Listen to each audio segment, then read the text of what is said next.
நாள் அரச சபை நடந்து கொண்டிருந்தது. அப்போது அங்கு ஒரு வணிகர் வந்தார். அவர் கையில் ஒரு இரும்பு பெட்டி இருந்தது. மன்னருக்கு வணக்கம். நான் உங்களிடம் ஒரு உதவி கேட்டு வந்துள்ளேன். மன்னா, நான் ஒரு வணிகன். நான் 1 மாதம் யாத்திரை சென்று வர திட்டமிட்டு இருக்கிறேன். என் முன்னோர்களின் சொத்துக்கள் அனைத்தையும் இந்த இரும்பு பெட்டியில் வைத்திருக்கிறேன். இதை நீங்கள் உங்கள் பொறுப்பில் வைத்துக் கொள்ளும்படி தாழ்மையுடன் கேட்டுக்கொள்கிறேன் மன்னா. அப்படியாகட்டும்.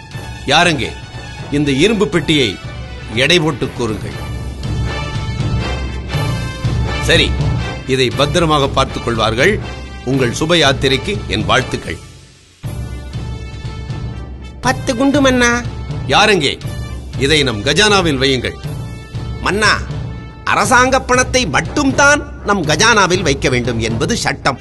ஆகையால் இதை நம் நம்பிக்கைக்குரிய தென்னாலிராமன் வீட்டில் வைத்து பாதுகாக்க சொல்லலாமே மன்னா. நல்ல யோசனை. தென்னாலிராமா, நீர் என்ன கூறுகிறீர்கள்? உங்கள் உத்தரவு மன்னா.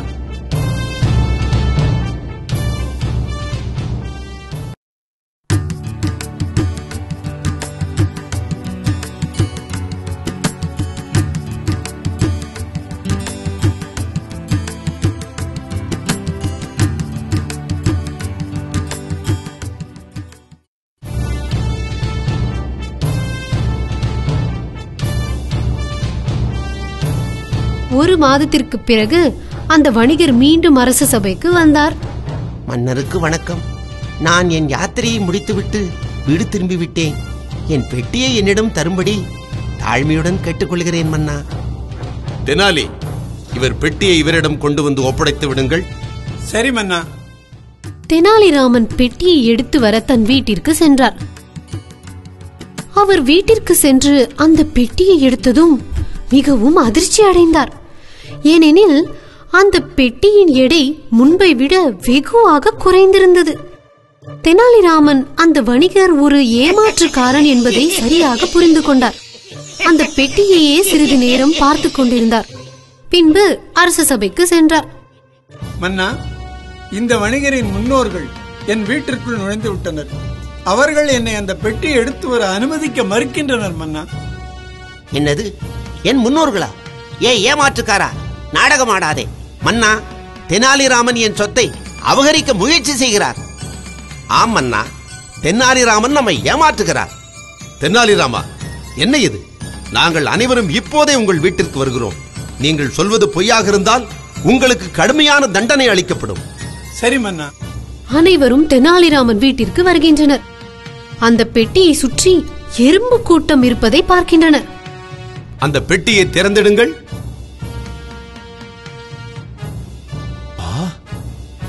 என்ன பெட்டியினுள் சர்க்கரை இருக்கிறது? வணிகரே, இதுதான் உங்கள் சொத்தா? என்னை ஏமாற்றியவனை சிறையில் அடையுங்கள். மன்னியுங்கள் மன்னா. இந்த மந்திரிகள் இருவரும் தான் தெனாலிராமன் மீது பழி சுமத்த இவ்வாறு செய்ய சொன்னார்கள்.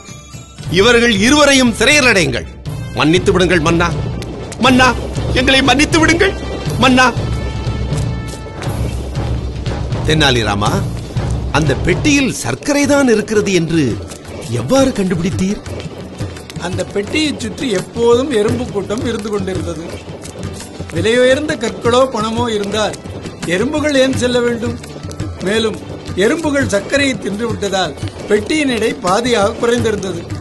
இவற்றை உங்கள் முன்னால் நிரூபிக்கவே முன்னோர்கள் என்று கூறினேன் மன்னா.